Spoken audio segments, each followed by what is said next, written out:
बड़ी खबर इस वक्त की दे दें अपने दर्शकों को एक बार फिर। कमांडर्स के साथ फॉरवर्ड पोस्ट पर पहुंच गए हैं आर्मी चीफ जनरल नरवणे और पैंगोंग सो के दक्षिणी हिस्से का वो दौरा करेंगे, जिसकी अहमियत अभी समझा रहे थे सुमित चौधरी। और हम सब ये जानते हैं किस तरह से 29 और 30 अगस्त की दरमियानी रात यहां पर चीन ने एक बार फिर हिमाकत करने की कोशिश की, लेकिन मिलिट्री इंटेलिजेंस की इंफॉर्मेशन इतनी तगड़ी थी कि तैयारियां पहले हो चुकी थी और LAC पर बुरी तरह से खदेड़े गए PLA के जवान इसी इलाके में। और अब जनरल नरवणे यहां पर पहुंचे हुए हैं अहम इलाकों का दौरा करने के लिए, साथ ही साथ हिंदुस्तान के वीर जवानों की हौसला अफजाई के लिए। हमारे साथ अशोक सज्जनहार साहब मौजूद हैं। सज्जनहार साहब, क्या यह माना जा सकता है अब जिस तरह से पैंगोंग सो के दक्षिणी इलाके में चीन को मुंह की खानी पड़ी, हम अब तक ये समझ रहे थे, जान रहे थे, उससे जुड़ी तमाम खबरें भी दिखा रहे थे कि नॉर्थ में किस तरह से चीन का पल्ला भारी रहा, डेप्सांग में चीन का पल्ला भारी रहा।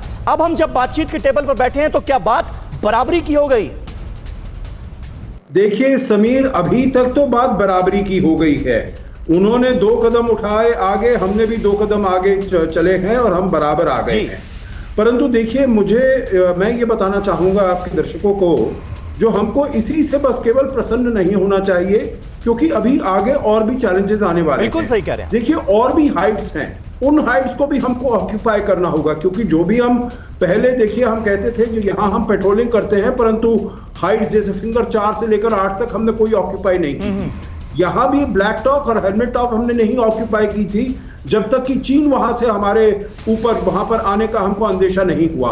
अभी वहां पर और भी हाइट्स होंगी और हमको ये देखना होगा जो चीन वहां पर आकर ऑक्यूपाई न कर ले और डोमिनेशन न कर ले, हमको जाकर ऑक्यूपाई करनी होगी। देखिए, मुझे पूरा विश्वास है जो हमारे स्ट्रेटेजिक थिंकर्स हैं, ये चाइना स्टडी ग्रुप है, आर्मी चीफ है, NSA है, इन सब ने इसके बारे में सोचा है। परंतु हमको भी ये ध्यान रखना चाहिए, जो ये एक स्टेप हमने लिया है आगे, जिसके हमने चीन को मात दी है, परंतु इसमें और भी आगे बहुत स्टेप्स बिल्कुल ये सिलसिला कुल मिलाकर जारी रहना चाहिए। बहुत सही बात आप कर रहे हैं सज्जनहार साहब। एक अहम खबर इस वक्त हमारे पास आ रही है कि शाम 6:30 बजे रूसी रक्षा मंत्री से हमारे रक्षा मंत्री राजनाथ सिंह की मुलाकात होनी है। रूस से AK-203 राइफल की डील लॉक होगी। S-400 की जल्द डिलीवरी पर भी चर्चा होगी। राजनाथ सिंह का चीनी रक्षा मंत्री से मिलने से साफ इनकार जो है उसकी बात सामने आ चुकी है, जिसके बारे में हम तफसील से आपको जानकारी भी दे चुके हैं। और कहीं ना कहीं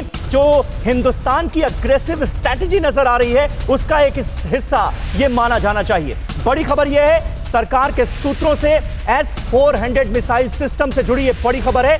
दिसंबर तक हमें S-400 मिसाइल सिस्टम मिल सकता है। $5.2 बिलियन में यह सौदा हुआ है। 5 S-400 सिस्टम देने का भारत के हिसाब से हो रही है S-400 की प्रोग्रामिंग।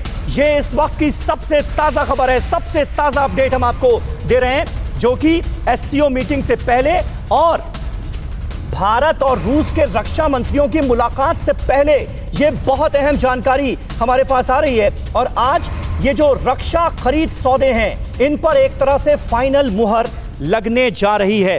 न्यूज़ टॉप 9 रोज सुबह 7 बजे और शाम 7 बजे सिर्फ TV9 भारतवर्ष पर।